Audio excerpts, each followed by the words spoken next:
Bueno, boa tarde, Jorge Mina, catedrático de electromagnetismo da Universidade de Santiago e moitísimas cousas máis. Fundamentalmente porque é un home profundamente curioso pola vida, non? Entón resulta que faz un pouco de todo, non? Gañas premios da crítica pola publicación de obras de divulgación, eres campeón de Galicia de danza de salón, non? É dicir, é verdadeiramente curioso esa capacidade que tes para misturarte coa paisaxe e sempre sacar información e cousas boas deso, non? Bueno, é un placer para o Revista Galego de Ensino terte hoxe con nos. Eu quería comezar con que me contaras un pouco da tua experiencia vital e logo iremos vendo máis cousas, non? É dicir, como un catedrático de física se dedica a tanta cousa e a toda, aparentemente, con ten moito proveito, non? Convirtiéndose a veces en un persoeiro mediático da televisión de Galicia, en un gran divulgador, de repente apareces traendo a Stephen Hawking a Santiago, en fin, como se fai eso? Bueno, en primeiro lugar, moitas grazas por este convite, que considero un honor. Bueno, respondendo a tua pregunta, todo ven do mesmo, que ven da curiosidade que é innata a personalidade do científico. Máxime, cando ese científico se dedica a algo tan troncal como é a física, e cando digo de troncal, estou usando a acepción prístina do termo. Troncal ven de tronco, e na árbore da ciencia, que ven sendo a árbore de todo o que existe, a física é o tronco. Todas as demais ramas e disciplinas do saber parten de algún xeito ou do outro da física. E isto que se ven, por exemplo, vendo os premios Nobel. O premio Nobel é o premio máis prestixioso que existe. Se un ve as múltiples categorías que o configuran, en todas elas houve un físico que o gañou. Por exemplo, no Nobel de Física, é obvio que sí. No Nobel de Química é obvio que hai moitos físicos que tamén o gañaron, pero, por exemplo, no Nobel de Medicina hai xente como a Rosalind Yalow, que era física, que fixo técnicas de radiodiagnóstico, que era física, e levou o premio Nobel de Medicina. Ou, por exemplo, as persoas que inventaron estes aparellos de resonancia magnética nuclear, que son estes tubiños nos que nos meten para vernos o cerebro por dentro, pois que o que inventou isto tamén foi un físico.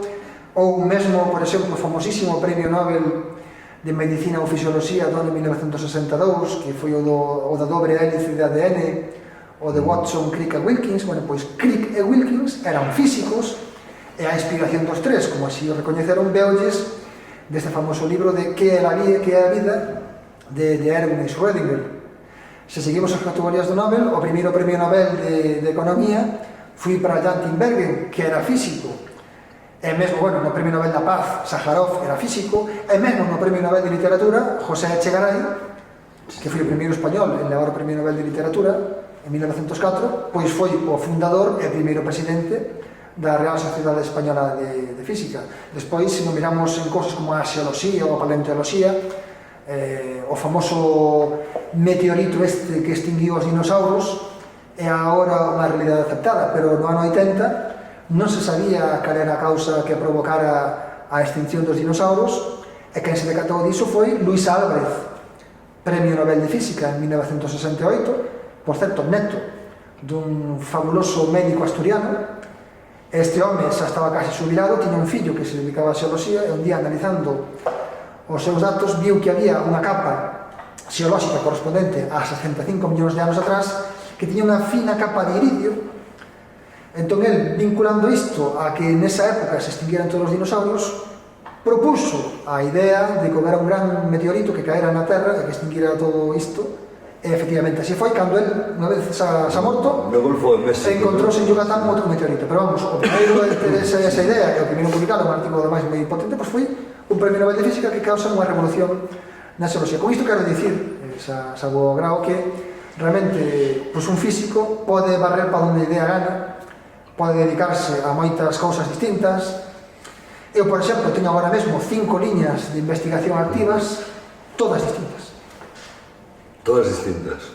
Sí, bueno, por exemplo, para entrar, estamos sin entrar en detalles, unha delas dedícase a construir materiais dieléctricos. Un dieléctrico é unha cousa que metida entre dúas placas de metal permite acumular enerxía eléctrica, por exemplo. Entón, é unha cousa de altísimo interese industrial. Hai moitísimos grupos que se dedican a buscar cada vez materiais máis idóneos e que sexan sintonizables, é dicir, que ti o podes regular. Entón, eu agora mesmo estou cunha idea que creo que é bastante boa de intentar facer eses materiais case como se fósemos un sastre, facer unha especie como de unha carcasa dun material orgánico e dentro dese material orgánico meter outro material que cause un efecto que é o que nós desexamos. Esa é unha vía que me implica unha colaboración bastante intensa con xente que se dedica á química. Esta é unha vía que ten, unha vía que ten o seu curso. As sinergias da ciencia. As sinergias da ciencia son claves. Idas e voltas sempre. Na miña vida científica sempre a palabra sinergia. Entón, esta é unha cousa que temos a máis por financiada, con proxecto do Plan Nacional.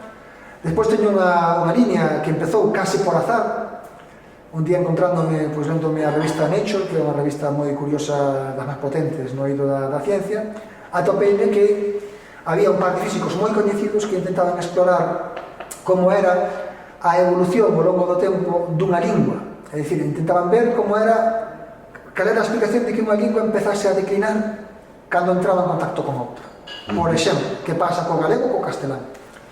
Entón, vin que tiñan algunhas eivas no modelo e eu lanceime a completar o modelo. Entón, cheguei a un modelo de ecuacións diferenciais no cal pude completar ese modelo e, por exemplo, reproducir a situación lingüística ao longo do último século e pico de Galicia, en galego e castelán. Iso foi aceptado como un gran feito. De feito, ese modelo matemático permitiu tamén definir algo que ata aquel momento non se pudera ter moi claro, que era definir a distancia entre dúas linguas. O de distancia entre dúas linguas é algo que todos podemos intuir, porque todos podemos entender que entre o galego e o chinés hai máis distancia que entre o galego e o castelán. Pero ainda que todo o mundo ten claro, a distancia é un concepto matemático que implica incluir un número nesa magnitude. Entón, eu con este modelo permití por primeira vez medir esa distancia. Ese modelo funcionou bastante ben. Despois fixemos un refinamento do modelo que nos permitiu demostrar que en sistemas nos que compiten dúas linguas é posible que coexistan as dúas sempre cando exista un certo grado de semellanza, que foi outra gran sorpresa, porque se daba por suposto que cando dúas linguas se puñen en contacto, por exemplo, que era o castelán, unha acababa inexorablemente por extinguir a outra. Demostramos que iso... E corría a idea, ademais, que canto máis se parecían, peor, non? Nese sentido. E iso justamente o contrario. Exactamente o contrario, favorece esa coexistencia. Entón, ese foi un resultado moi potente. Foi elixido a idea do día no mundo na física. Este artigo meu, que publiquei máis con un rapaz que fixo tesina, máis con outro matemático, foi portada da revista na que se publicou, unha moi potente. Elixiron a idea do ano nesa revista. Foi unha das ideas da semana da Sociedade Americana de Física. Depois tivemos outras achegas a propia complexidade do panorama galego, que me mereceron, entre outras cosas, o premio da Crítica Galicia de Investigación, que foi antes que non mudaron pola divulgación, senón pola investigación. Claro, a da crítica foi pola investigación. É o premio de investigación. Este recente que ves de recibir é pola divulgación, que falemos logo dele, non? Se te refires ao premio da Sociedade Española de Física, a Real Sociedade Española de Física ten unha estrutura de galardóns, que ten unha medalla de ouro, que é por investigador do ano, ten un premio para investigador Nobel, eu quedei finalista xa cando era máis novo, agora xa non tanto. E depois ten outra medalla que é no segundo nivel, que é o premio ao ensino de divulgación da física. Tiveron a ben darme neste ano actual. Entón, quería dicirche que toda esta línea de investigación das linguas foi unha línea que está sendo moi potente. Agora estamos na fase máis pura matemática, un traballo matemático moi duro. É unha línea que, como ves, é totalmente diferente da anterior, que era de deseño de materiais. Despois teño unha línea. E mira, perdón que te interrompo, porque isto parece moi interesante, non? Quería dicir, como que vaticinas para o futuro galego, tendo en conta eses algoritmos que faz, non?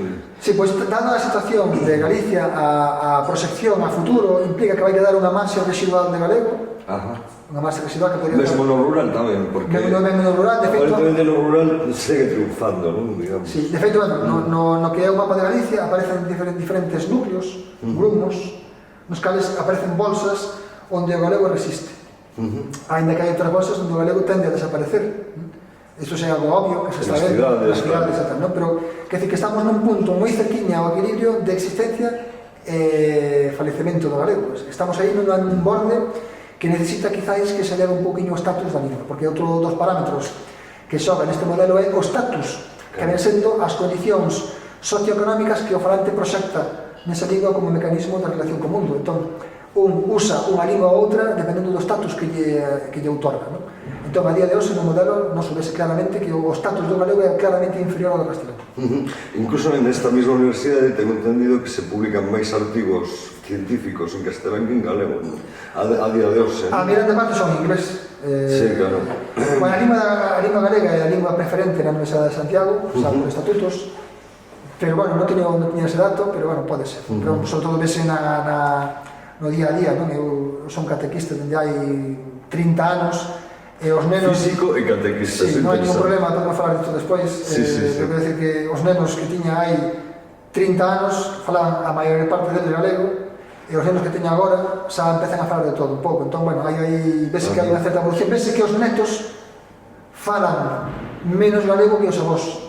Por se alguén ten unha dúbida, que explore a xeneración dos seus avós e bisavós, que vexa canto galego falaban os avós e bisavós, e que pase a continuación a marxe de entre 15 e 5 anos e verá como os nenos falan máis castelán que os avós. Entón isto é claro indicio de que a curva é descendente, non? Pero, continuando nas liñas de investigación, que vemos que tiñamos unha de materiais, de física de materiais, outra de análise matemático de sistemas como de bilingües, que non ten nada que ver, pero, por exemplo, outra da miña liña de igual de paixón, antes, aparte o primeiro deles ten aplicación na industria, o cal nunca está de máis os tempos que corremos, non? A vinculación da Universidade de Industria debería ser cada vez maior, ou por lo menos debería ser unha línea moi importante, non? Sí, bueno, prioritaria para o emprego, non? Para o salir da crise, non? Realmente, non?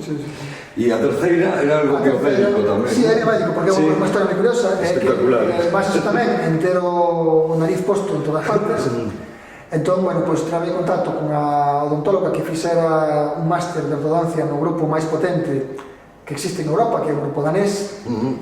Ese grupo tiña unha liña de traballo bastante activa no estudo dos rapaces que teñen artrite, hai nenos que teñen artrite moi dura, é unha auténtica desgracia. Sí, que é unha doenza desa sociedade. Sí, pero non é así. Ese non ten unha parte xenética, entón eses nenos teñen graves problemas na articulación temporomandibular, que é o que manexa a mandíbula.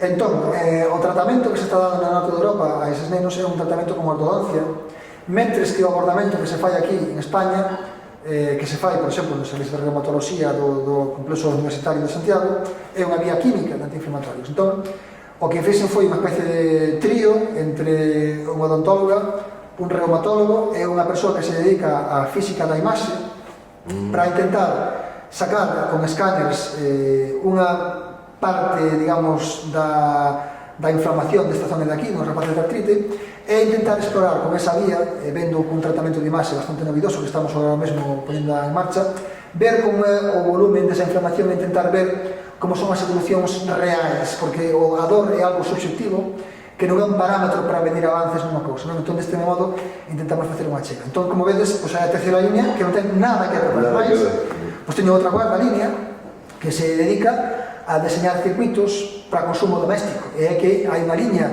de traballo moi activa a nivel empresarial que se dedica a estudar ou a intentar buscar aparellos que sexan de utilidade no fogar, pero aparellos que, por exemplo, normalmente están vinculados á gran industria eléctrica, transformadores, contadores, pero hai un marco de negocio onde, por exemplo, se pensa que a unha xente dunha casa que podría interesar controlar o seu consumo.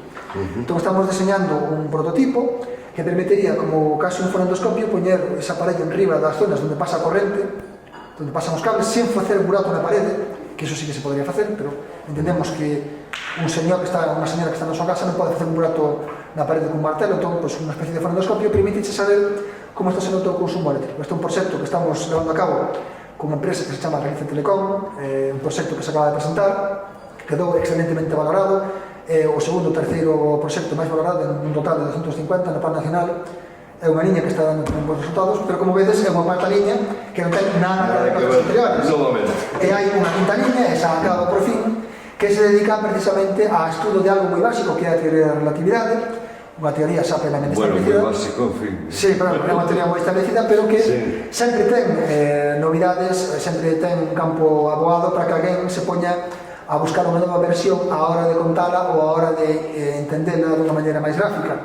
Esta mañana estamos levando a cabo con un grupo de aquí de didáctica das ciencias en Santiago e tamén con algún profesor de instituto de ensino secundario da zona de Ponteareas. Entón, bueno, pues isto é un exemplo. Iremos a buscar inmediatamente para que nos faga un artigo sobre a súa experiencia. Pues, poderás comprender. Si non o fixo San, que seguramente o fixo xa, pero vamos, quero dicir que simplemente como isto remato esta pregunta, esta resposta tan longa que fixe, discúlpome por isto, no, en absoluto. Pero para que vexades, son 5 liñas de traballo que están case todas dirixidas por un físico, bueno, alguna mellor con matices, e nas 5 non hai ningún tipo de punto de unión máis que a física, pero son cousas totalmente distintas. Entón, respondendo a outra pregunta, como pode un físico dedicarse a isto? Porque o físico pode darlle a todo. Esta é a gran vantaxe do físico, a súa versatilidade, non? A versatilidade é gracias a súa formación, realmente, non? A formación e o ámbito de traballo, sí, ¿no? o deseño. O espírito científico en estado puro, digamos. E iso o combinas moi afortunadamente, ademais, con o asunto da divulgación científica, non?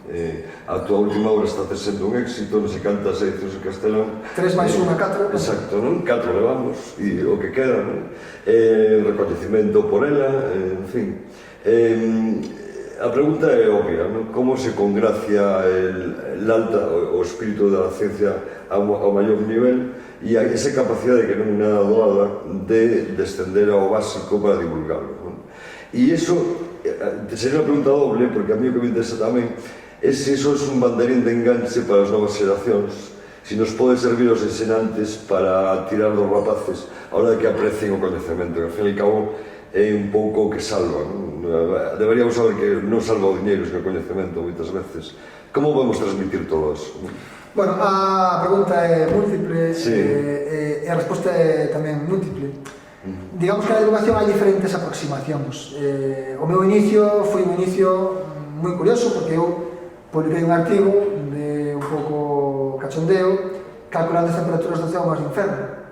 Que bueno. É un artigo pois, que é bastante original, que fixe con un compañeiro daqui da facultade, enviábalo a unha revista moi potente, meténdolle un gran morro, vamos a decirlo así, non?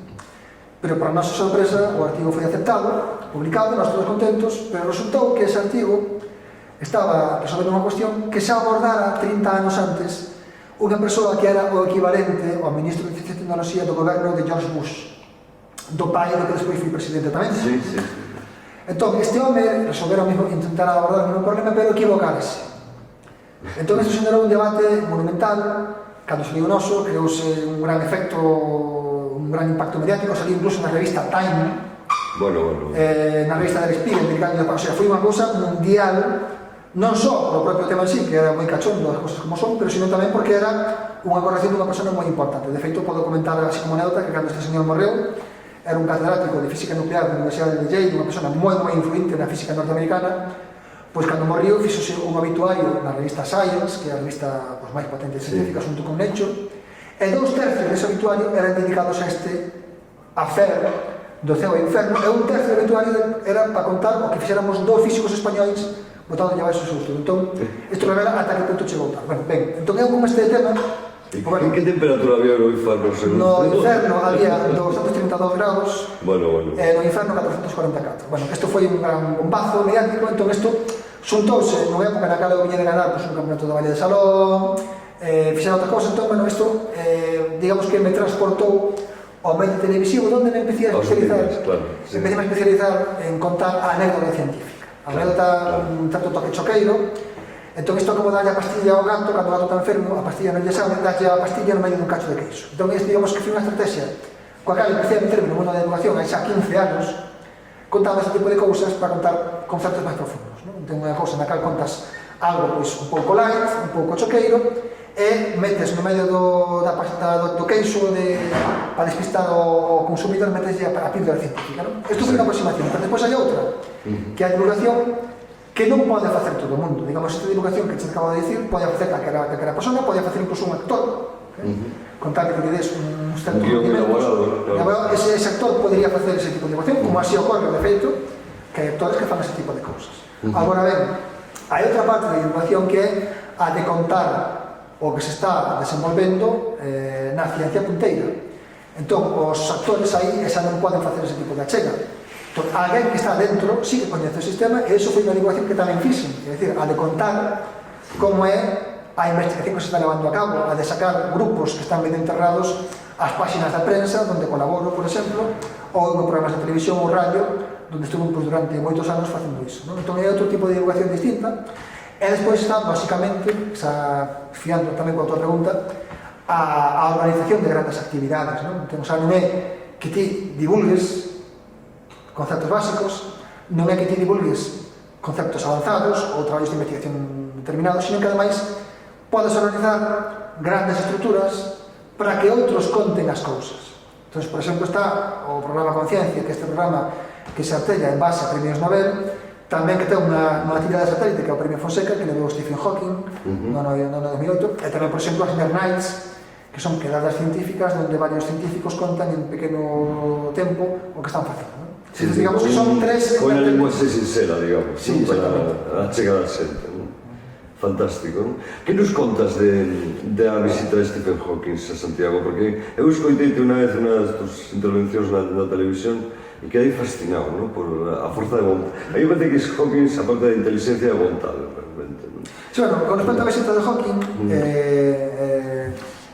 nós cando empezamos, cando empecé co programa Conciencia, que é o programa dos premios Nobel, pois foi un gran éxito, de feito, pois está enchendo todos os sitios que pasa, na maioría dos casos, pero vimos que había científicos de gran renome que non teñan o premio Nobel, entón pensamos en artellar unha acción satélite, entón aí fabriquei o premio Fonseca no ano 2008, pensando en captar a esta xente, porque o premio Fonseca é un premio de comunicación da ciencia, na cal se recoñece tamén o papel da imaxe do científico como factor motor para as vocacións. Entón, por exemplo, hai persoas, xa teñen en mente a Hawking como persoa que é a imaxe do científico por excelencia, a persoa máis famosa do mundo na ciencia, pois para traerlo, non? Foi un auténtico privilexio que viñese, feito aquel ano solamente fora a Pequín, a Washington, a ver a Nelson Mandela a Sudáfrica, e despois de Santiago estivera co Papa. Hawking rechaza o 99% das ofertas que lle chegan, rexeita cheques en branco, rexeita invitacións de gobernos con jet posto casi na porta, e aquí veu un billete de low cost. Entón, Hawking, pues, cae simpático isto por algún motivo, hai un traballo tamén, digamos, por detrás para convencer a seu entorno, no cal é moi importante a figura dos padriños que están incidindo pues, nesa visita. El veo aquí con total ilusión, estuvo unha semana, e a sorpresa evidentemente é ver esa persona o mal que está, non? Porque un xa sabe que está unha persona tirada nunha cadeira de rodas, pero realmente cando uno pensa estar tirado nun sitio sin poder moverte, e mellor que se che pon unha mosca enriba do nariz e non podes quitarla, non? E ademais creo que ele sente incluso, é dicir, que se te queres rascar non podes rascarte, esa é a tortura máis grande que a min se me pode ocurrir, é imposible estar peor que este home, non? Toma 70 pastillas ao día. 70 pastillas, non? De feito, cando había o percorrido, tínhamos que prepararlle un batido de kiwis e de plátanos e ter un sitio preparado para cambiarlo e para prepararlle eso. Entón, unha persona que está moi mal de saúde, pero malia isto, a ter unha gran ambición por ver cousas, por vivir, incluso por dar ánimos demais. E ao final, que me dices, que me podes decir de como entendes que ben produce a divulgación na sociedade? No sentido que serve realmente para implicar a xente no gusto polo coñecemento ou é algo anecdótico? Eu creo moito nisso, non sei que pensas. Bueno, hai unha fronteira moi difusa, que sí que se opinan autores, pero a fronteira moi difusa entre o que é educación e o que é divulgación. Eu distingo moito. É o que me interesa moito eso. Eu distingo moito entre a divulgación e a educación. Hai xente que entende a divulgación, por exemplo, eu estou hasta as narices, vou decir aquí directamente, deste tipo de convocatorias de premios de divulgación, nas que din que se valorará a divulgación rigorosa. Claro. Entón, a min hai cousas que, como se me dis, pues, valorarase o branco negro, non? Claro. O branco máis negro posible será o que se valora. Entón, eu non entendo como casa a palabra rigor coa palabra divulgación, que ven de vulgarización. Divulgar ven de vulgarizar, ven de deturpar. Vulgarizar e deturpar é todo o contrario a rigor. Entón, para mí a divulgación rigorosa non existe, porque no momento no que un quere comunicar un concepto científico de maneira rigorosa, ten que vir á facultade correspondente e aí explícase de xeito rigoroso. Pero divulgar é darlle unha pátina do que é a idea, saltándose conceptos, buscando atallos conceptuais que a veces implican unha perturbación da ortodoxia, como debe ser, porque senón habería que ir á facultade. Entón hai xente que eso non o ten claro, eu teño moi claro. Por exemplo, cando quere explicar a teoría da relatividade, pode explicar a teoría da relatividade, pois a mellor en 5 minutos. Pero a teoría da relatividade é unha parte dos contidos que imparte a miña área de coñecemento nunha materia que se chama electromagnetismo 2 e tamén nunha materia que se chama electrodinámica clásica, e aí o tempo a investir é un mes de clase no primeiro caso e case un trimestre no segundo caso. Entón, estamos falando de cousas moi difíciles. Entón, eu sempre distingo a divulgación da educación. Entón, unha vez que temos claro isto, a divulgación pode ser dar máis contido ou menos contido. Un debe sintonizar cal é o seu público e canto o público quere ter. Aí hai un mecanismo que opera que é parecido ao que tanto nos gusta aos físicos do principio de incertidumbre de Heisenberg, que di que canto máis afina unha cousa, unha magnitude, máis perde na outra, non? Canto máis afina na posición, máis perde no momento. Bueno, isto é unha cousa moi sectorial, pero indo ao meollo da cuestión. Canto máis queren rigorizar unha mensaxe, menos xente vai a ter. Claro. É dicir, eu se fago... Porque non alcanzan a comprenderse. Se o meu contido divulgativo empeza a ter unha gran complexidade, a cantidade de público que me vai a escoitar vai ser máis reducida. Claro. Se quero que me escoite toda a base da poboación, debo facilitar moito a cuestión. Hai moita xente, por exemplo, que divulga, pero non se decanta de que está divulgando para universitarios como a él, ou para os compañeros do departamento, que tamén pode ser. É totalmente razonable facer un libro para que o lean a xente da túa xeración. Pois eu teño 30 tantos, 40 tantos anos e fago un libro para a miña xente, para a xente que ten un perfil universitario de 30 a 50 anos, que ten estudios superiores, que non vai entender esa linguaxe, pero, por exemplo, no meu libro non busquei iso, no meu libro busquei, de feito, a gran cantidad de traballo que metín aí no libro foi precisamente para ir podando, ata que dar unha linguaxe mínima, uns conceptos mínimos, un arquetipo mínimo de capítulo para que todo o mundo o entendese. E así o meu libro apareceu nas peluquerías do lado da revista Hora, do cal me sinto orgulloso, e encontrei que hai moita xente da terceira idade que o lee. Entón, aí vin que a base realmente é ampla, porque vou dende xente de 80 anos e máis ata xente de 10, 12, 15, é xente que normalmente non lee libros, como por exemplo a xente que está na peluquería pois lendo o teu cotilleo e mira aí. Entón, digamos que é un libro deseñado para chegar a todo o mundo. Lóxicamente, os meus compañeros de facultade ven ese libro e podes parecer ridículo en algún momento, lóxico, porque é un libro que non está feito para eles, sobre todo nas partes que lle son propias, non? Nas partes da física, que son máis evidentes. Entón, un debe ter claro que quere, cal é o target na linguaxe televisiva. O xente que estamos na televisión, sabemos que temos o noso target, que temos o noso público. Entón, un debe primeiro definir o público que quere chegar, e despois, unha vez que ten o público claro, definir a actividade. Efectivamente. E ao menos conseguir difundir ese concepto que é a curiosidade, que é o que permite que a xente se contase, non? Sí, bueno, isto é fundamental, perdón que non responden eso, é importante, porque eu tamén teño claro que cando un fai estrategias complicadas, unhas accións moi, pues bueno, un arteñamento bastante difícil, ao pouco tempo se vai olvidar, porque xa a propia materia de física, de matemáticas, por exemplo, son materias que están moi ben diseñadas. Eu vexo os currículums de primaria e de secundaria, parecen fermosos, están feitos con xente con moito criterio, xente que ten moitísima experiencia no ensino, e xente que é insuperable. Entón, realmente hai algunhas divulgacións que intentan mimetizar iso, e isto é un erro, non? Digamos, a parte de formación e a parte que lle corresponde aos profesores, que son persoas que gañaron a súa plaza co procedimento correspondente, hai unhas expensións que están certificando sempre ese proceso. Entón, ese proceso está xa coberto. A divulgación debe intentar meterlle as gañas, non? É dicir, ti tes éxito no momento en que faz prender a semente nunha persoa. A persoa ti non é que lle ensines, ainda que realmente ti lle ensinas, eu son docente, e eu as persoas as que lle dou clase ensínolles, pero o ensino é algo activo. Esa persona que me está oindo a min debe poñer algo da súa parte, e a vontade de facelo é algo que ti debes plantar nesa persoa. Entón, a divulgación é un mecanismo de semente primaria. É dicir, un rapaz quere ser Messi non porque lle deras unha clase de como manexar o balón, ou non porque lle deses unha clase do regulamento do fútbol, non, é porque viu a Messi metendo goles e lle eu quero ser como este. Entón, por exemplo, unha das estrategias que teño de comunicación que o programa Conciencia é de poñer a de iconizar a ciencia, poñerlle unha cara á ciencia, poñerlle un mito da ciencia, poñerlle a un premio Nobel que é o máximo. Entón, este tipo de imaxe axuda a que a xente intente, porque a xente necesita poñerlle caras ás persoas, non vale que te poñas, por exemplo, non sei, teoría de xogos, non? A teoría de xogos é algo moi concepto, moi abstracto, pero se te pos a John Nash, que ademais ten esa famosa película de Unha mente maravillosa que foi tan hit, pois claro, ten o efecto que conseguimos aquí, que cando tivo o acto general, a cola chegaba dende case a Alameda ata Pazo de Galicia, entrou unha persona de cada 6 que estaban fora, non? Entón, aí é onde se ve realmente pois, que isto é o que funciona.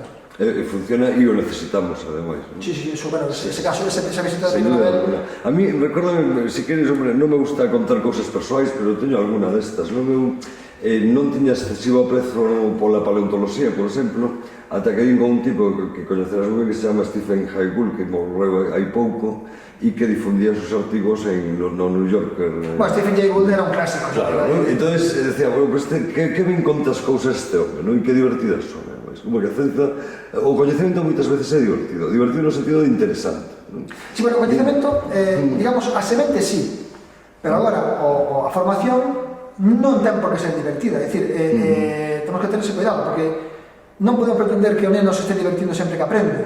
Efectivamente. O aprendizaxe dói.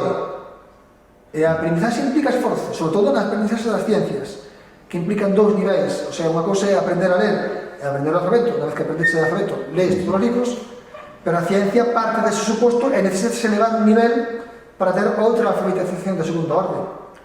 E esa alfabetización, e ese dominio desa linguaxe, e ese dominio desas ferramentas implica un sacrificio. O alumno debe esforzarse e debe sufrir. E para resolver un problema científico non é nada fácil. De feito, a ciencia está xalonada de grandes figuras que sufriron como auténticos mártires para chegar ao seu punto final. Entón, a ciencia non ten por que ser divertida. E a ciencia profesional non é divertida. Como tampouco é divertido entrenarse para ser un nadador de élite. Un nadador de élite sufre como un cabrón. E o ximnasta sufre moitísimo. Entón, se eles sofren, o científico tamén sofre. Entón, esta imaxe de que lo que non é divertido non vale, eso é un erro. Agora, que para aprender a semente tamén debemos facer unha contextualización na que pensamos que esa actividade é o máis elevado que pode esperar un ser humano, eso sí. Que pode haber efectos secundarios divertidos, sí. Pero tampouco transmitamos a mensaxe de que isto é el circo dos payasos, porque non é así. Desde logo que non, o esforzo é o esforzo sempre, non? Pero sí que desde logo o grado de satisfacción, non é máis que verte, Jorge, quero decir, o grado de satisfacción que ten unha persoa polo traballo currado e ben feito... Tamén sufre como cabrón. Claro, pero é indubidable, non? Quero decir, nese sentido, a satisfacción do traballo propio é a maior satisfacción que temos os seres humanos, non? Sí, os resultados, pero tamén temos que mentalizarnos que eu, por exemplo, eu teño feito moitas cousas e moitas non me saen, e paso fatal, é un mal día o día no que empezou a facer iso. Entón, claro, non todo o que faz na vida te sai ben. O que pasa é que se aquí intentas que te sai ben, non é bo que te saia ben todo o que faz na vida. Exactamente, dos erros tamén temos que decía o gran capitán, fíjate. Dos erros tamén se aprenden. Na ciencia, evidentemente, un resultado erróneo, pois tampouco é tan malo, non? Ainda que é un pau que levas, pero tens que levar eses paus, porque decir que non é un camiño de rosas como nada é un camiño de rosas, non? Nada, sí. Pero polo menos tes un objetivo e un camiño, non? E iso, a mellor as novas xeracións iso debe interesarles, non? Realmente. A mí me lo parece, non? Nese sentido. E xa que estamos tan trascendentes, a mí me gustaría, non podo pasar sin preguntarse eso, porque escoiteite falar deso, non? De que hai moito físico creente, non? Sí, é curioso, saliu fai pouco un artigo nunha revista, non me acordo cal, das Punteiras, na que os físicos eran das diferentes parroquias científicas os que máis porcentaxe de crentes tiñan, e ten unha razón de ser. Por exemplo, se pensamos nun biólogo, se todo o que podes abranguer na ciencia é dunha man hasta outra, a física abrangue dende o máis pequeno e dende as oríxes ata o máis masivo, máis grande e os infinitos. Entón, o físico ten un espectro no que abrangue todas as posibilidades. En cambio, por exemplo, un biólogo ten un dominio do saber que é moi pequeno. É dicir, seres vivos que a vida é unha forma... O carbono, non? A vida é unha das formas nas que se manifesta a materia, non? A vida é unha das composicións que ten a materia, pero a materia ten outras composicións, outras das maneiras de compoñerse, a parte dun ser vivo. Entón, un biólogo ten algo sectorial, entón o biólogo no seu propio microcosmos pode explicarlo todo, porque para un biólogo todo funciona, porque isto ten esta causa original, isto xenera isto, un animal móvese porque claro, entón el todo o entende, non lle fai falta ningún escalón na escalera para completar, non está todo perfecto, porque el, mira, eu todo que me enseñaron, todo funciona, todo está conectado, non hai ningún fracaso en ningún momento, perfecto. Pero claro, ao mellor un matemático, un físico que se dedica máis a outras cousas, un xólogo, por exemplo, tamén non pode explicar todo, un químico, incluso está nun dominio local, tamén pode abordar todo, pero claro, o físico non. Entón o físico ve que hai certos problemas nas bases, non? Ou certas illas de descoñecemento que ademais non son facilmente abordables. Por exemplo, se falamos de Stephen Hawking, unha das principais virtudes que tivo na súa vida científica foi a de conciliar a teoría da relatividade con teoría das singularidades. Digamos que a teoría da relatividade pois pode ter algúns problemas cando non chega a certos puntos, ele puido integrar eses puntos nesa teoría xeral da relatividade, o que lle permitiu, por exemplo, explicar o tema do Big Bang ou o tema dos protóns negros, non? Pero isto, levanos tamén, sabemos que existe un inicio do Big Bang, pero hai un momento no cal un empeza a pensar no gran problema da creación, non? A creación no sentido amplo do termo, a creación implica crear algo, entón, se un empeza a pensar en bases digamos, máis amplas, o proceso da creación implica que da nada creas algo. Entón, para un físico, da nada, un non pode crear nada máis que nada. Porque para ter algo, necesito algo. Entón, da nada saltar ao algo, hai un problema filosófico de primeira magnitude. E de feito, a ciencia vertébrase poñendo ecuacións e poñendo modelos sobre algo, sobre a materia, sobre a enerxía, sobre o espazo, sobre o tempo. Incluso se, por exemplo, no universo barremos todo o que hai, barremos toda a materia, enerxía oscura, materia oscura, luz, radiación, barremos todo, o que nos queda incluso é un folio, que é o baleiro, que o baleiro ten existencia en si mesmo, e ten unha realidade en si mesmo, non? Pero se quitamos incluso o baleiro, a nada xa non existe, porque incluso cando penso, xa rompo esa nada. É imposible pensar na nada, porque no momento que pensas, como decía outro, se penso xa existo, entón xa se rompió o follón. Entón, o paso da nada ao algo é algo complicado. Entón, un podría pensar que en algún momento a ciencia podría intentar explorar a nada, pero para explorar a nada necesita pousarse sobre algo, non? A ciencia eu creo que non sabe pousarse na nada porque algo teño que medir, algo teño que teorizar. Entón, esa fronteira entre nada e o algo, esa fronteira da creación, é algo que a min, pois, realmente me parece difícil. Eu creo que para nós vai ser moi difícil, por non dicir imposible, chegar a iso. Entón, eu vexo que hai certos límites que a mí, de logo, me parecen inabordables. Non estou dicindo que non estou entrando en ningún tipo de misticismo, é dicir, estou dicindo que a religión e a ciencia non son para nada incompatibles, porque son dominios totalmente diferentes. A ciencia ten as súas normas, e evidentemente o que teño claro é que se un coche lle desconectas a un dos mecanismos do aceite, ese coche non vai aprender, ese coche está enfermo. Entón, por moito que lle reces, ou por moito que un bruxo salte dando saltos e poñendo unha vela e invocando os espíritus, o coche non se vai a reparar ata que veña o mecánico e lle poña eso aí. Iso está claro, non? Ese mecanismo existe. Ahora, chegarmos ás bases, ás principais fundamentos de todo isto da creación e da existencia é algo que para min a ciencia non chega. Entón é un dominio no que a ciencia non pode pousarse, porque a ciencia necesita pousarse sobre algo e sobre a nada é difícil razonar. Bueno, temos que ir rematando para a miña desgraza, porque estaría horas escoitándolo. E me gustaría que me dixeras moi sinceramente que proxectos, aparte das líneas de investigación que xa nos falaches, falábamos dun cambio na programación do teu programa Cifras e Letras, se chamara de outra maneira, e seguramente tes alguna cosa máis na faltriqueira prevista, no, para o futuro próximo. Sí. Bueno, o programa Cifras e Letras foi un programa que se mantivo moi solidamente na grella de audiencia da TVG. Sí, constanos a todos os presentes. Índices de audiencia tal, un éxito máis conhecido que papel patente na rúa. Sí, un formato estupendo. Sí, despois de 7 anos e pico de emisión ininterrompida diaria, que xa son tempos, pois agora demos un salto a un formato que é, en certo modo, un pouco herdeiro dele.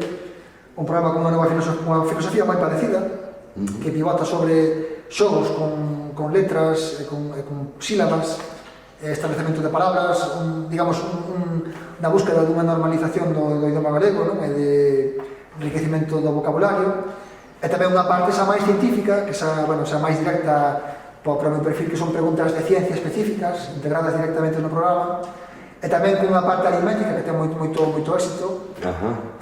Incluso con problemas... O líder da parte aritmética sigue sendo ti, claro. Sí, unha parte de ciencia, ten unha parte de ciencia. Esos cálculos mentales. Unha parte de ciencia, unha parte de aritmética, e depois unha parte de problema de coco, problema intelectual. Entón é un programa que xa, digamos, vai abundando máis nesas facetas que máis nos gustan. Entón é un cifras e letras nese espírito, pero un programa xa máis completo, con máis concepto, e intenta abranger máis, que, xa, digamos, un pouco incluso máis académico en algún caso, e pois un relevo. O programa Cifras e Letras rematou a finais de marzo, e xusto a semana seguinte xa empezou o Verbas Van, que está na grella da TVG, pois de luns a venres, como sempre. Esperemos que dure polo menos outros 7 anos. Polo menos outros 7 anos máis. Supoño que haberá novo libro tamén en algún momento, non? O do libro é moi complicado, porque o libro dá moito traballo. A mí un libro costoume moitísimo tempo facelo, porque evidentemente o que había que decir tiño claro, pero de como escribilo levoume moitísimo tempo. Fíxeno para que pudera ser lido en plan fascicular. Son 2, 3 páxinas, 4 páxinas cada capítulo, que se pode ler independentemente, unha estrutura que unha persona nunha peluquería pode coller e ler un capítulo, e se está, e volver ao día seguinte a coller outro. Pode empezar polo medio, pola esquina, polo final. Ese tipo de libro pode parecer sincero, pero dou moito traballo. O meu editor está pedindo unha segunda parte dese libro, pero tamén me está pedindo un libro sobre as miñas experiencias cos premios Nobel. E o de premios Nobel, Premio Fonseca, trouxen xa a 30 persoas, que se di pronto. Son 30 historias que son increíbles, non? Porque che contan, eu paso con eles 3 días sendo a súa sombra, contame detalles que non están en ningún libro, detalles íntimos de como se desenvolveron certas cousas que poden ser incluso bombazos internacionais, porque o digo así, estou convencido. Ese libro, pois, estamos pedindo, pero non sei se o farei. Fai pouco, comisariei unha exposición que tamén recomendo que se visite no Faro de Fisterra, unha exposición sobre os premios Nobel que levei ali, levei a 17. Fixemos unha exposición que está tendo un éxito bastante potente. Entón agora tamén quero facer un catálogo que sería unha especie como de xérmolo deste libro de premios Nobel, non? Que queren que faga un libro, un catálogo sobre esa exposición, e creo que podría ser a pedra de toque para ese libro sobre as miñas vivencias con os premios Nobel, non? Pero eso agora mesmo non podo asumir máis traballo, desearelo para dentro dunha década, non sei para cando. A mellor un verán un pouco liseiro. Leva máis un verán, a mí leva máis un verán. Leva moito tempo a escribir, teño que pensar moito o que escribo, non? A mí incluso a miña columna da Voz de Galicia, que é un cacho así, leva-me a orde de 2 horas, entre pensala, documentarme para telo todo en claro, ver todas as patas que toco para que ninguén se enfade ou para que ninguén o poda interpretar mal, para que quede todo bastante sólidamente cimentado. É un cachinho de 1100 caracteres, pero mira, en 2 horas. A mí dá moito tempo escribir, desde logo, porque penso demasiado. Como case todo, non? Moitísimas gracias, Jorge. Moito éxito no futuro e noso agradecemento por unha entrevista tan impresionante. Moitísimas gracias. E moito éxito tamén a esta iniciativa que é a Revista Galega do Ensino, que leva xa moitos anos, pois moitas décadas máis, seguro que lle quedan. Moitísimas gracias.